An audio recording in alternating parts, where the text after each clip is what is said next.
Question, विद्युत आवेश की इकाई क्या है? विद्युत आवेश की इकाई होती है कूलॉम। तीसरा क्वेश्चन है आपका कि फ्यूज तार व सोल्डर तार बनाने में क्या प्रयोग किए जाते हैं? तो ये इसका प्रयोग टीन के द्वारा की जाती है।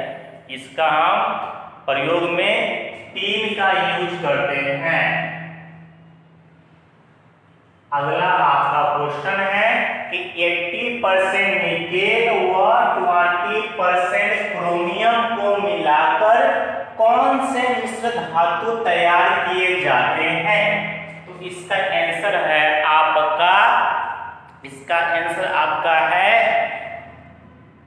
नाइक्रोम। क्या है आपका? नाइक्रोम। अगला क्वेश्चन आपका है 40% निकेल व 60% तांबे को मिलाकर कौन से मिश्र धातु तैयार किए जाते हैं? तो इसका आंसर है आपका यूरेका। इसका आंसर हो गया आपका यूरेका। इसको फिर से देखेंगे। इसका आंसर हो गया आपको नाइक्रोम और इसका आंसर हो गया यूरेका।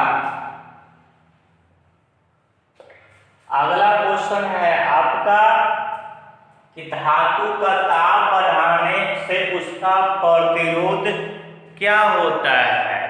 तो इसका प्रतिरोध का मान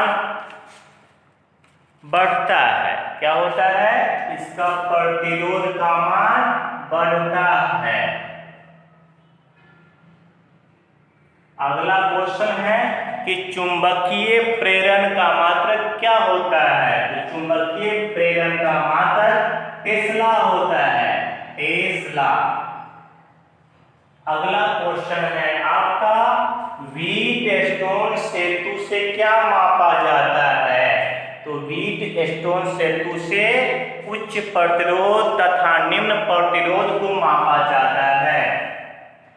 इसका आंसर हो गया उच्च तथा निम्न प्रतिरोध।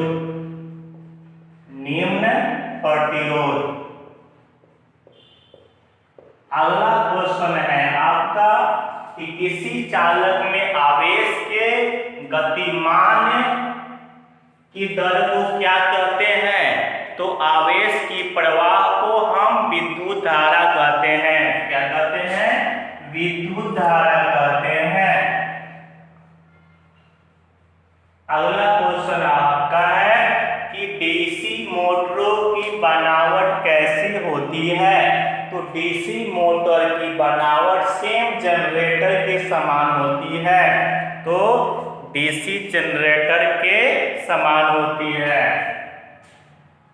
डीसी जनरेटर के समान होती है। समान और उसके फ्रेम में थोड़ा सा डिफरेंसेज होगा, उसके जो फ्रेम की बनावट भिन्न होते हैं, केवल फ्रेम की बनावट भिन्न भिन्न होते हैं। अगला क्वेश्चन है आपका, लिफ्टों के लिए कौन से प्रकार की मोटर का यूज किया जाता है? तो हमेशा इसको लिफ्ट में सीरीज मोटर का यूज किया जाता है। कौन से मोटर? सीरीज मोटर का यूज किया जाता है।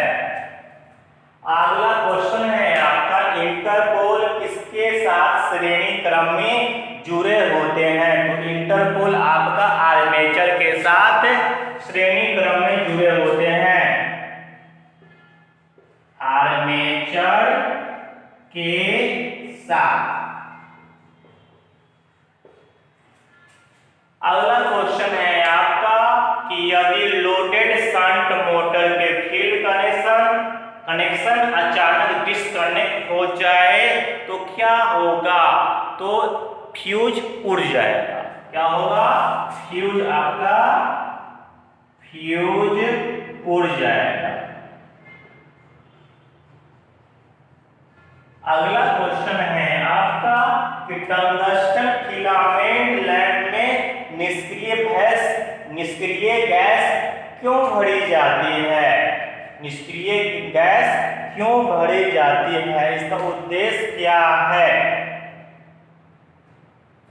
क्वेश्चन है आपका, टंगस्टन फिलामेंट में इसका निष्क्रिय गैस भरने का कॉजेज क्या है? तो इसका आंसर है कि हीटिंग एलिमेंट का गलनांक जो होता है बढ़ाने के लिए, हीटिंग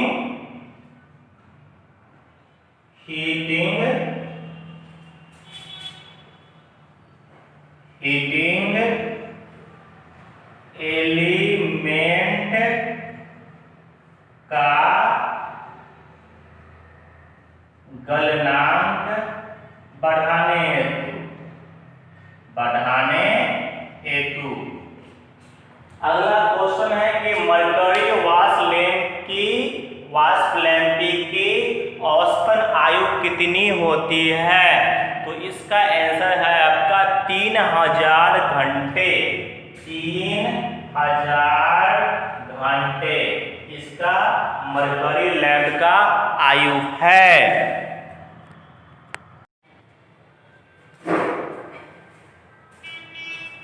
अगला क्वेश्चन है आपका, रोटर और स्टेटर पोल के बीच का कोण क्या होता है? तो ये आपका टॉर्क कोण होता है। दोनों के बीच का जो कोण कहलाता है वह टॉर्क कोण कहलाता है। क्या कहलाता है? टॉर्क कोण। टॉर्क कोण। अगला क्वेश्चन है आपका, कुंडली में धारा की दिशा किसके द्वारा ज्ञात की जाती है? तो आप पढ़े होंगे फ्लेमिंग के दाएं हस्त नियम और बाएं हस्त नियम। तो इसका आंसर है आपका फ्लेमिंग के दाएं हस्त नियम।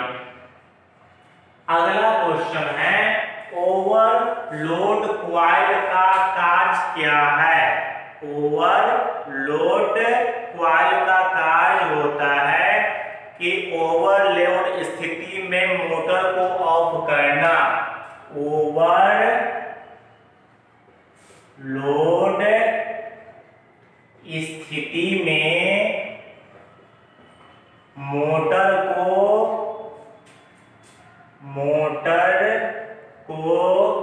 ऑफ कर देना। अगला क्वेश्चन है आपका, शंट कुंडलन का प्रतिरोध होता है। तो आर्मेचर कुंडलन से अधिक होता है। आर्मेचर कुंडलन से अधिक होता है। अगला क्वेश्चन है किसी लैंप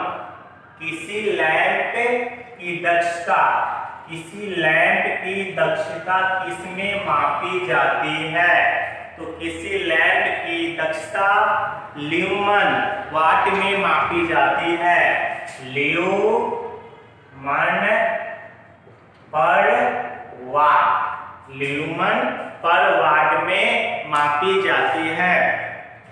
अगला क्वेश्चन है आपका कि इल्यूमिनेशन की तीव्रता किसमें मापी जाती है? तो ये मापी जाती है ल्यूमन स्टेडियम। ल्यूमन पर स्टेडियम।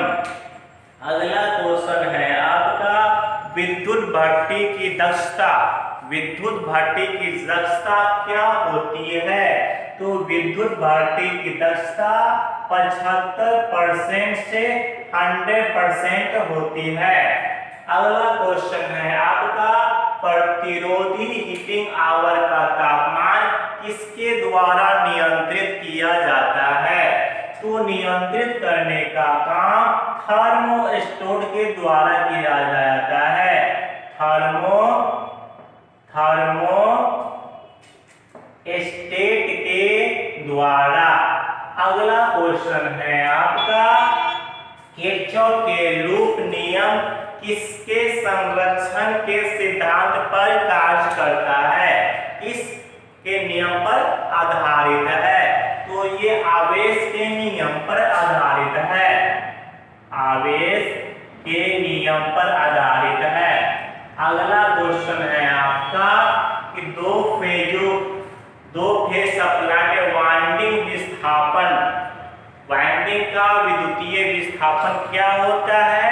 तो ये आपका 90 डिग्री होता है।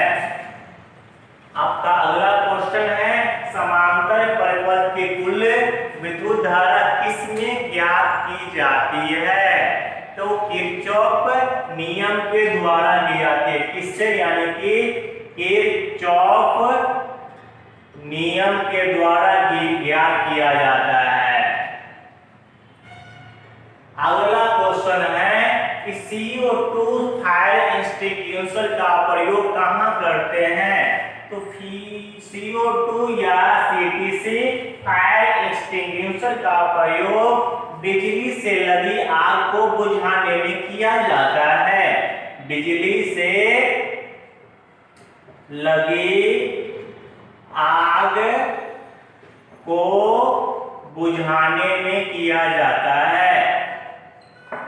अगला क्वेश्चन है कि कमरे का इल्यूमिनेशन किस पर निर्भर करता है? तो कमरे का इल्यूमिनेशन छत और दीवार के रंगों पर निर्भर करता है।